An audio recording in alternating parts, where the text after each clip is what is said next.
अगस्त को सूरजपुर के सिरसा गांव में जिस जगह निकी की हत्या की गई, जिंदा आग में जलाया गया, उसी जगह में मौजूद हूं। और देखिए, यही वो घर है, यह निकी का ससुराल था। निकी यहीं रहती थी। 2016 में निकी की शादी हुई थी।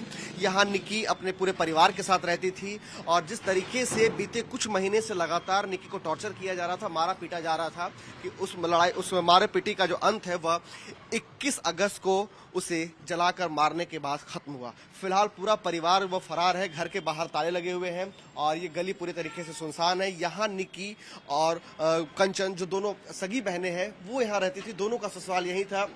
और जब निकी की हत्या की गई, जब निकी को जलाया जा रहा था, उस वक्त उसकी बहन कंचन यहाँ मौजूद थी, जिसने उसे बचाने की कोशिश भी की। यहाँ से नजदीकी अस्पताल ले गए और अस्पताल उसके बाद फिर उसे दिल्ली रेफर किया गया, जहाँ निकी की मौत हो गई। लेकिन आपको बताना चाहूंगा कि घटना के बाद से ही पूरा परिवार जो फरार है। फिलहाल पुलिस की गिरफ्त में आरोपी जो है वह विपिन भाटी है, जो निकी का पति भी है। और आज पुलिस ने उसके पैर में गोली भी मारी है, क्योंकि वो पुलिस के हथियार लेकर के पुलिस पे फायरिंग की और भागने की कोशिश कर रहा था। पुलिस ने आत्मरक्षा के दौरान उसके ऊपर गोली चलाई है। लेकिन जहां मैं मौजूद हूं, यह ग्रेटर नोएडा के सूरजपुर इलाके का यह सिरसा गांव है, जहां पर यह देखिए कि ये घर है और इसी घर में निकी रहा करती थी। आपको बता दें कि 2016 में निकी की शादी हुई थी, तब से निकी यहीं रह रही थी और 2025 तक उसे लगातार टॉर्चर किया गया, मारा गया, पीटा गया। जबकि निकी के परिवारों का कहना है कि उसने दहेज के तौर पे स्कॉर्पियो भी दिया था, पैसे भी दिए थे। उसके बावजूद निकी की बहन कंचन ने यह साफ तौर पर आरोप लगाया है और पुलिस को तहरीर दी है कि वह 35 लाख रुपए की डिमांड कर रहा था। और उसके बाद जब उसकी डिमांड पूरी नहीं हुई, तब उसके बाद जो है निकी को मारा पीटा, उसकी बहन कंचन को भी मारा पीटा और उसके बाद निकी को जिंदा आग के हवाले कर दिया गया है। जहां मैं मौजूद हूं, यहां पर पूरा परिवार फरार है। मोहल्ले में कोई बात करने को तैयार नहीं है। लेकिन पुलिस ने अलग अलग टीमें बनाई है, जो लगातार अलग अलग इलाके में दबिश दे रही है कि जो फरार, जो बाकी जो आरोपी हैं, उन्हें भी जल्द से जल्द गिरफ्तार किया जा सके।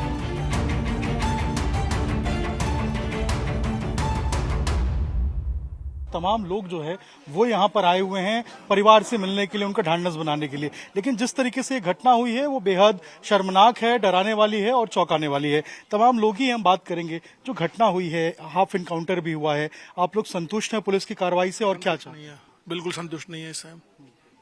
ये गलत। आप क्या चाहते हैं आप लोग आगे? भाई चाहते हैं, अभी तो उसके भाई रह रहा है, उसकी मदर रह रही है। भाई वो थोड़ी है, अपराधी तो घर के भी है ना, उसकी मदर भी साथ है, उसका भाई भी साथ है, उसके बाद मतलब पूरा परिवार साथ है ना।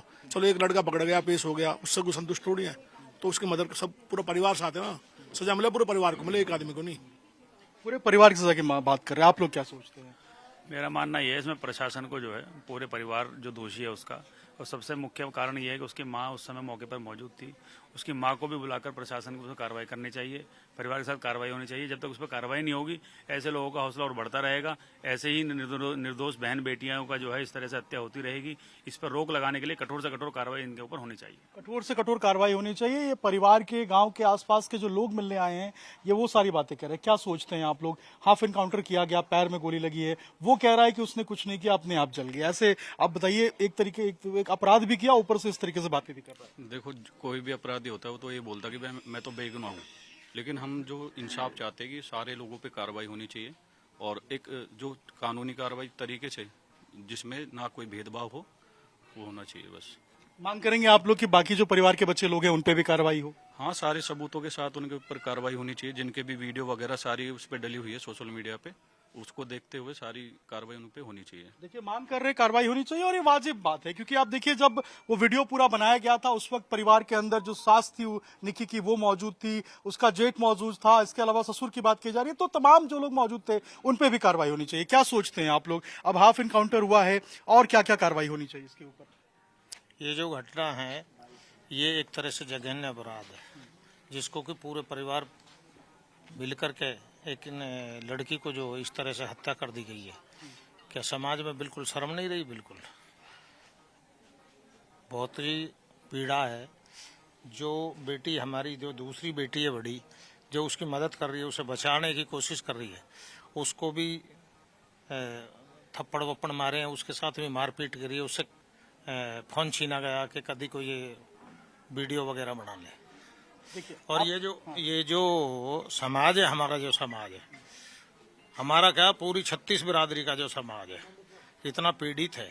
अभी ये घटना जो हरियाणा में हुई है, उसका भी माहौल जो ठंडा नहीं हुआ, ये और हो गया। आप लोग क्या सोचते हैं? एक मिनट, ये जो एनकाउंटर है ये तो हमारा दिल बहलाने के लिए और थामने के लिए है। अब पुलिस कार्रवाई कर रही है, पुलिस की कार्रवाई हम जब समझेंगे, अपराधी सब उनकी नज़र में है, पुलिस चाहे तो 24 घंटे के अंदर उन्हें अरेस्ट कर सकती है। जब तक उन्हें पकड़ करके जेल नहीं भेजती है और उनसे कठोर से कठोर धारा उन पर नहीं लगाती है, हमारा समाज जब तक संतुष्ट नहीं है।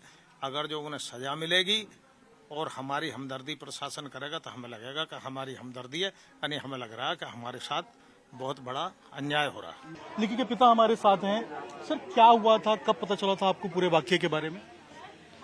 हमको तो तब पता लगा जब वो लड़की जला दी। हमारी बड़ी बिटिया वहीं भी आई थी, दोनों बिटिया एक घर में थी और बिटिया ने हमें फोन करा, हमें तब पता लगा कि बिटिया को जला दिया। तो वैसे सरकार कहती है कि बेटी बचाओ और बेटी पढ़ाओ, तो कौन बाप है जो ऐसा पढ़ा के लिखा के ऐसे दरिंदों को देगी?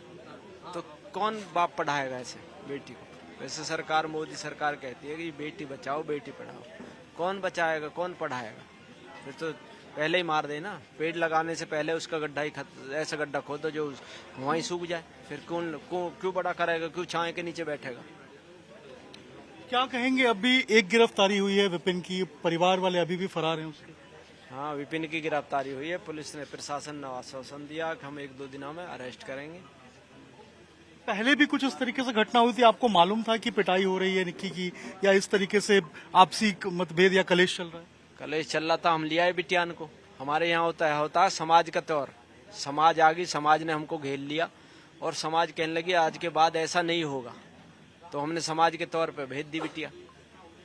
फिर दोबारा यही स्टार्टिंग हो गई कुछ दिन बाद, फिर बिटिया को जला दिया। जब शादी हुई थी तो कितना दहेज मांगा गया था उस वक्त आपसे? जो शादी होती है मीडियम हिसाब से, ना ज्यादा ना कम। 2016 में नोटबंदी थी जब मैंने बिटिया की शादी करी थी। दोनों बिटिया एक घर में थी और एक ही घर में है। मैंने बढ़िया शादी करी, कोई ये ना कि घटिया करी है। स्कॉर्पियो दी थी गाड़ी, जो सामान होता रीति रिवाज से वो सारा सामान दिया। अब क्या मांग कर रहे थे ये सारे ससुराल वाले उनके?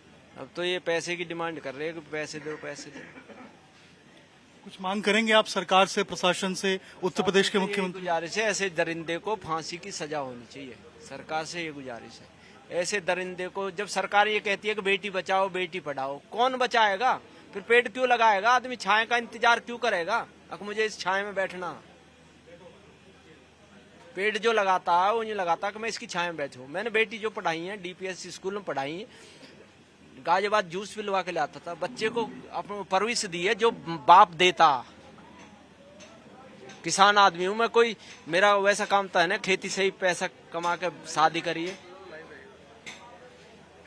कोई मेरा बदमाशी का काम नहीं है कि मेरा 2 नंबर का पैसा आ रहा। किसान के तरीके से जो किसान शादी करते हैं उनसे बढ़िया ही शादी करी होगी मैंने। ससुराल पक्ष के लोगों से बातचीत होती थी आपकी इस बीच में? होती थी बीच में, गए थे हम कई बार, समझाया भी उनको। वो जो सास हुई उस बेटी को वो पंचायत के सामने बीच में आ जाती थी, जिसे बोलने का तरीका नहीं, जिसे समाज का ज्ञान नहीं। औरत होएगी वो समाज में जाएगी नहीं, जो औरत होएगी वो समाज में नहीं जाएगी। समाज बिरादर जो कर रही है वहाँ बोलेगी नहीं औरत जाके।